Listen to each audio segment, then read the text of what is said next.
جنہوں نے یہ درخواست دی۔ اگر روزانہ کی سماعت ہونا شروع ہوئی اور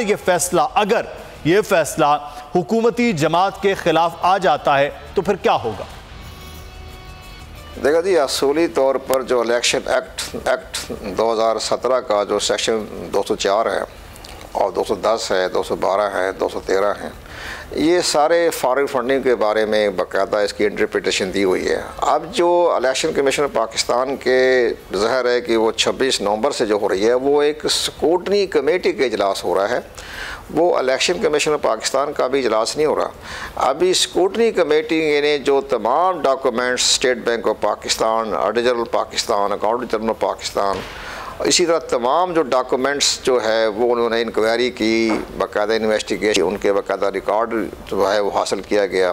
وہ سب کی روشنی میں اسکروٹنی کمیٹی جو ہے وہ اپنا کارروائی کر رہی تھی، اور اسکروٹنی کمیٹی نے باقاعدہ تحریک انصاف اور اسی طرح جو کمپلیننٹ ہیں اکبر بابر، ان سب کو موقع دیا کہ آپ اپنے جو بھی دلائل دینے ہیں، جو ثبوت پیش کرنے ہیں، وہ پیش کرتے جائیں۔ تو یہ 18 مہینے سے ایک ایکسرسائز چل رہی تھی، جس میں بعض درمیان میں ہائی کورٹس کے فیصلے بھی آتے رہے، سپریم کورٹ آف پاکستان کو بھی کے فیصلے کو بھی مد نظر رکھا گیا۔ تو یہ اب صورتحال یہ ہے کہ 26 نومبر سے اس کی باقاعدہ جو ہے چند روز تک جو تمام جو ڈاکومنٹس آئے ہیں اس پر فیصلہ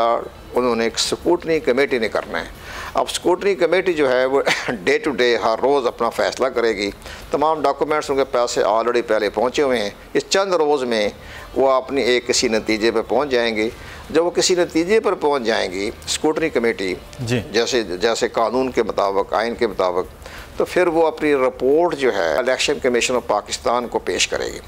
الیکشن کمیشن پاکستان ظاہر ہے وہ چیف الیکشن کمیشن پیش کریں گے، تو وہ جو رپورٹ جو اسکروٹنی کمیٹی کی جو بڑی کنفیڈینشیل رازداری کی جو رپورٹ ہے،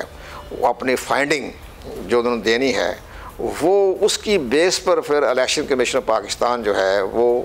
انہی قانون کے تحت آرٹیکل 204، 210، 212 کے تحت وہ اپنا فیصلہ کریں گے۔ اور وہ فیصلہ جو ہے وہ ایک ظاہر ہے آپ کی ہمیں نظر یہ آ رہا ہے کہ چونکہ چیف الیکشن کمشنر صاحب جو ہیں وہ 5 ریٹائرڈ ہو رہے ہیں، تو وہ اپنی ریٹائرمنٹ سے پہلے جو ہے اس کے بارے میں اپنا فیصلہ دے دیں گے۔ اب وہ فیصلہ جو بھی آتا ہے، ظاہر ہے عدالتی فیصلے ہوتے ہیں، الیکشن کمیشن کا معاملہ ہے، سینسٹیو مسئلہ ہے، اب جو بھی فیصلہ آتا ہے تو وہ پھر سپریم کورٹ آف پاکستان میں بھی چیلنج ہو سکتا ہے۔ اس لیے اس میں کافی راستے ہیں ہر طرح سے، کیونکہ اس میں ایک اور بڑی اہم بات یہ ہو جائے گی کہ یہ جو آرٹیکل جو سیکشن کا میں نے حوالہ دیا ہے الیکشن ایکٹ 2017 کا 204، 210، 212، اس کی تحفظ حاصل ہے آئین کے آرٹیکل 17 کے تحت۔ آئین کا آرٹیکل تو فنڈامنٹل آئین ہے، پاکستان کا کانسٹیٹیوشن ہے، تو اس میں یہ لکھا ہوا ہے آرٹیکل 17 میں کہ ایسی پارٹی جس کو فارن فنڈنگ حاصل ہونے کے تمام ثبوت حاصل ہو جائیں اور یہ ثابت ہو جائے کہ کسی سیاسی پارٹی نے کسی فارن فنڈنگ کے تحت اپنی پارٹی بنائی ہے، فنڈنگ حاصل کی گئی ہے، تو ان کے خلاف باقاعدہ اس پارٹی کو ڈیزالو کیا جا سکتا ہے، کارعدم قرار دیا جا سکتا ہے، غیر قانونی قرار دیا جا سکتا ہے۔ یہ آرٹیکل 17 بتا رہا ہے، ہم کسی پارٹی کی طرف اشارہ نہیں کر رہے۔ یہ آرٹیکل 17 نے اس پہ باقاعدہ واضح طور پہ بتایا ہے کہ ایسی جماعت جس کو بات ثابت ہو جائے۔